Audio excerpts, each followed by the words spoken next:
নমস্কার বন্ধুরা, প্রত্যেককে স্বাগত জানাই আমার চ্যানেলের বিশেষ একটি পর্বে। প্রিয় তুলা রাশির মানুষদের জানাই আন্তরিক শুভেচ্ছা এবং ভালোবাসা এবং অনেক অনেক শুভকামনা। রাশিচক্রের মধ্যে তুলা রাশি এমন একটি রাশি যাদের স্বভাবের মধ্যে ভারসাম্য, সৌন্দর্যবোধ, ন্যায় বিচার এবং শান্তির প্রতি গভীর আকর্ষণ দেখা যায়। তুলা রাশির মানুষেরা সাধারণত খুব ভদ্র, মার্জিত এবং সামাজিক স্বভাবের হয়। তারা এমন পরিবেশ পছন্দ করে যেখানে সৌহার্দ্য, বোঝাপড়া এবং ভালো সম্পর্ক বজায় থাকে।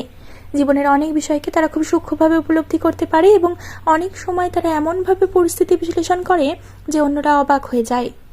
এই সময়টি তুলা রাশির মানুষের জীবনে চিন্তা, আত্মবিশ্লেষণ এবং সম্পর্কের মূল্যকে নতুনভাবে উপলব্ধি করার একটি গুরুত্বপূর্ণ সময় হয়ে উঠতে পারে। এই সময় অনেক তুলা রাশির মানুষ নিজেদের জীবন সম্পর্কে গভীরভাবে ভাবতে পারে এবং তারা হয়তো বুঝতে পারবে যে জীবনের কিছু বিষয়কে আরও সুন্দরভাবে সাজানোর প্রয়োজন রয়েছে। সম্পর্ক, বন্ধুত্ব, কাজ এবং ব্যক্তিগত স্বপ্ন, এই সব বিষয় তাদের মনে নতুনভাবে আলোড়ন তুলতে পারে। এই সময় তারা নিজের মনের ভেতরের অনুভূতি এবং চিন্তার জগৎকে আরো স্পষ্টভাবে উপলব্ধি করতে পারে। এই সময়ে তুলা রাশির মানুষদের জন্য সবচেয়ে গুরুত্বপূর্ণ বিষয় হতে পারে নিজের জীবনের ভারসাম্য বজায় রাখা। কারণ এই রাশির মানুষের স্বভাবই হলো সবকিছুর মধ্যে একটি সুন্দর ভারসাম্য খুঁজে পাওয়া। এই সময়টি তারা হয়তো বুঝতে পারবে যে জীবনের কিছু সিদ্ধান্ত ধৈর্য এবং বুদ্ধিমত্তার সঙ্গে নিতে হয়। এই সময় তার চিন্তা করলে অনেক গভীর হতে পারে এবং তারা অনেক বিষয়কে নতুনভাবে দেখতে শুরু করতে পারে। তুলা রাশির মানুষের চরিত্র। তুলা রাশির মানুষের চরিত্র সাধারণত খুব শান্ত, মার্জিত এবং ভারসাম্যপূর্ণ হয়। তারা এমন মানুষ যারা সব সময় চেষ্টা করে নিজের চারপাশে একটি সুন্দর ও শান্ত পরিবেশ তৈরি করতে। ঝগড়া, বিবাদ বা অশান্তি তাদের সাধারণত পছন্দ নয়, বরং তারা চায় সবাই মিলেমিশে শান্তিতে থাকুক। এই কারণে অনেক সময় মানুষ তাদের কাছে সমস্যার সমাধান খুঁজতে আসে। কারণ তুলা রাশির মানুষ সাধারণত খুব নিরপেক্ষভাবে বিষয়গুলো বিশ্লেষণ করতে পারে এবং ন্যায়সঙ্গত সিদ্ধান্ত নেওয়ার চেষ্টা করে। এই রাশির মানুষের একটি বড় বৈশিষ্ট্য হলো তাদের সৌন্দর্যবোধ। তারা সাধারণত সুন্দর জিনিসের প্রতি খুব আকৃষ্ট হয়। শিল্প, সঙ্গীত, সাহিত্য, সাজসজ্জা কিংবা নান্দনিক পরিবেশ, এই সব কিছু বিষয় তাদের মনে আনন্দ এনে দেয়। অনেক তুলা রাশির মানুষ সৃজনশীল কাজের প্রতি আকৃষ্ট হয় এবং এমন কাজ করতে ভালোবাসে যেখানে নিজের রুচি এবং সৌন্দর্যবোধ প্রকাশ করার সুযোগ থাকে। বন্ধুরা, তবে চলুন ধীরে ধীরে ভিডিওর মূল পর্বে প্রবেশ করা যাক। মার্চ মাসের মাঝামাঝি থেকে শেষের দিকের এই সময়টি, অর্থাৎ মার্চ মাসের 15 তারিখ থেকে 30 তারিখ, এই সময়টি অনেক মানুষের জীবনেই একটি বিশেষ পরিবর্তন ও উপলব্ধির সময় হয়ে উঠতে পারে। এই সময় অনেকেই নিজের জীবন, ভবিষ্যৎ পরিকল্পনা এবং চারপাশের পরিস্থিতিকে নতুনভাবে উপলব্ধি করার চেষ্টা করবে। বছরের শুরুতে যে পরিকল্পনাগুলো অনেকেই মনে মনে তৈরি করেছিল, এই সময় সেই পরিকল্পনাগুলোকে বাস্তবে রূপ দেওয়ার জন্য নতুন করে ভাবার সুযোগ তৈরি হবে। অনেক সময় দেখা যায় বছরের প্রথম কয়েক মাস মানুষের জীবনে নানা ধরনের ব্যস্ততা বা অনিশ্চয়তা তৈরি করে, যার ফলে তারা নিজেদের লক্ষ্য থেকে কিছুটা দূরে সরে যায়।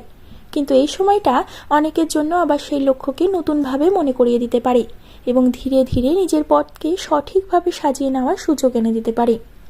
এই সময় অনেক মানুষের মন কিছুটা চিন্তামগ্ন হয়ে উঠতে পারে। তারা হয়তো নিজের অতীতের কিছু অভিজ্ঞতা নিয়ে ভাববে এবং বুঝতে চেষ্টা করবে সেই অভিজ্ঞতাগুলো তাদের কি শিক্ষা দিয়েছে।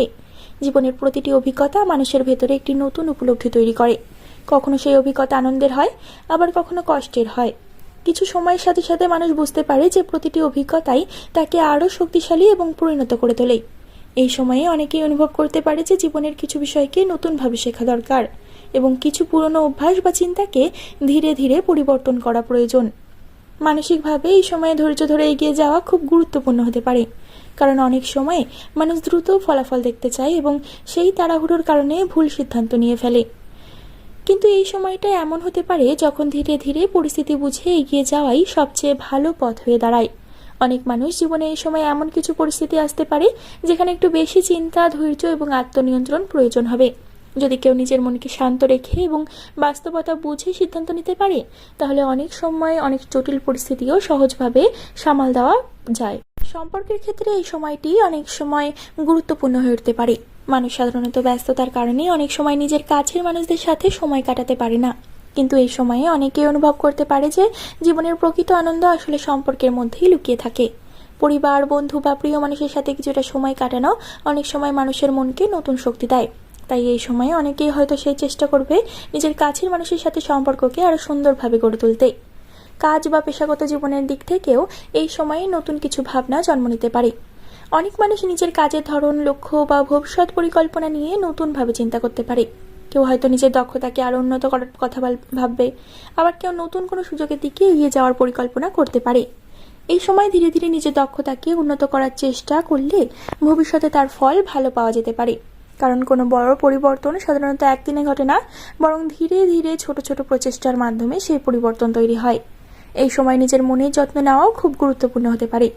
অনেক সময় মানুষ জীবনে নানা দায়িত্ব এবং চিন্তার কারণে নিজের মনকে খুব বেশি চাপের মধ্যে ফেলে দেয়। কিন্তু কেউ যদি নিজের জন্য কিছুটা সময় বের করতে পারে, যেমন শান্ত পরিবেশে কিছু সময় কাটানো, নিজের পছন্দের কাজ করা, বই পড়া বা প্রকৃতির মাঝে সময় কাটানো, তাহলে মানসিকভাবে অনেক শান্তি এনে দিতে পারে।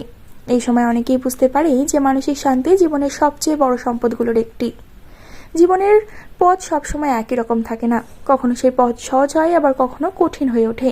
কিন্তু এই সময়টা অনেকের জন্য এমন একটি সময় হতে পারে যখন তারা নিজের শক্তি, ধৈর্য এবং ইচ্ছা শক্তিকে নতুনভাবে উপলব্ধি করতে পারবে।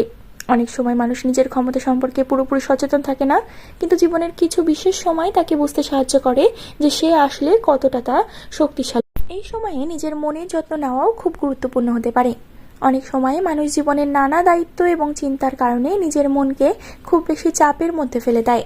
কিন্তু যদি কেউ নিজের জন্য কিছুটা সময় বের করতে পারে, যেমন শান্ত পরিবেশে কিছু সময় কাটানো, নিজের পছন্দের কাজ করা, বই পড়া বা প্রকৃতির মাঝে সময় কাটানো, তাহলে তা মানসিকভাবে অনেক শান্তি এনে দিতে পারে।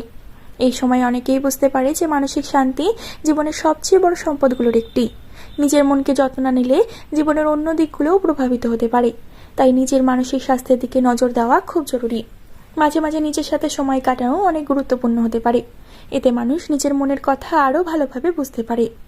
জীবনের সব পথ একই রকম থাকে না, কখনো সেই পথ সহজ হয়, আবার কখনো কঠিন হয়ে ওঠে।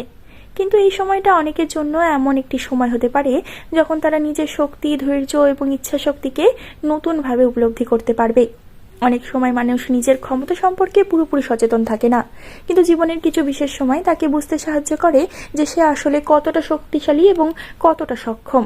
এই উপলব্ধি মানুষকে ভেতর থেকে আরো দৃঢ় করে তোলে। অনেকেই হয়তো বুঝতে পারে যে তারা আগের চেয়ে অনেক বেশি পরিণত হয়ে উঠেছে। জীবনের অভিজ্ঞতা মানুষকে ধীরে ধীরে শক্ত করে তোলে। সেই শক্তি তাদের ভবিষ্যতের পথে এগিয়ে যেতে সাহায্য করে। সব মিলিয়ে এই সময়টা অনেক মানুষের জন্য আত্মবিশ্লেষণ, নতুন উপলব্ধি এবং ভবিষ্যতের দিকে নতুনভাবে এগিয়ে যাওয়ার একটি গুরুত্বপূর্ণ সময় হয়ে উঠতে পারে। এই সময় যদি কেউ ধৈর্য ধরে নিজের লক্ষ্যকে সামনে রেখে এগিয়ে যেতে পারে এবং নিজের ভেতরের ইতিবাচক শক্তিকে কাজে লাগাতে পারে, তাহলে ধীরে ধীরে তার জীবনের পথ আরো পরিষ্কার এবং দৃঢ় হয়ে উঠতে পারে। অনেক সময় জীবনের সবচেয়ে বড় পরিবর্তনগুলো খুব নীরবে শুরু হয় এবং মানুষ পরে বুঝতে পারে যে সেই ছোট ছোট উপলব্ধিগুলোই তাকে এক নতুন পথে এগিয়ে নিয়ে যাচ্ছে। এই সময়ে আশা এবং ইতিবাচক মনোভাব ধরে রাখা খুব গুরুত্বপূর্ণ হতে পারে। নিজের লক্ষ্যকে বিশ্বাস করলে পথ ধীরে ধীরে পরিষ্কার হয়ে যায়। জীবনের প্রতিটি নতুন দিনই আসলে নতুন সম্ভাবনার দরজা খুলে দেয়। তাই ধৈর্য, পরিশ্রম এবং আত্মবিশ্বাস নিয়েই সামনে এগিয়ে যাওয়াই সবচেয়ে বড় শক্তি হয়ে উঠতে পারে। বন্ধুরা, আশা করি এই বিষয়গুলো তোমাদের বোঝাতে পারলাম। তাই ভিডিওটি যদি একটু ভালো লেগে থাকে তাহলে অবশ্যই একটি লাইক করে দিও, চ্যানেলটিকে একটি সাবস্ক্রাইব করে দিও এবং পরবর্তীকালে এরকম ধরনের আরও ভিডিও পাওয়ার জন্য অবশ্যই আমাদের চ্যানেলের পাশে থাকো। কমেন্ট করে তোমার মতামত জানাতে কিন্তু একদমই ভুলো না। পরবর্তীকালে আর একটি নতুন ভিডিওর সাথে তোমাদের সামনে হাজির হব বন্ধুরা। ততক্ষণ পর্যন্ত ভালো থেকো, সুস্থ থেকো এবং সকলকে ভালো রেখো। ধন্যবাদ।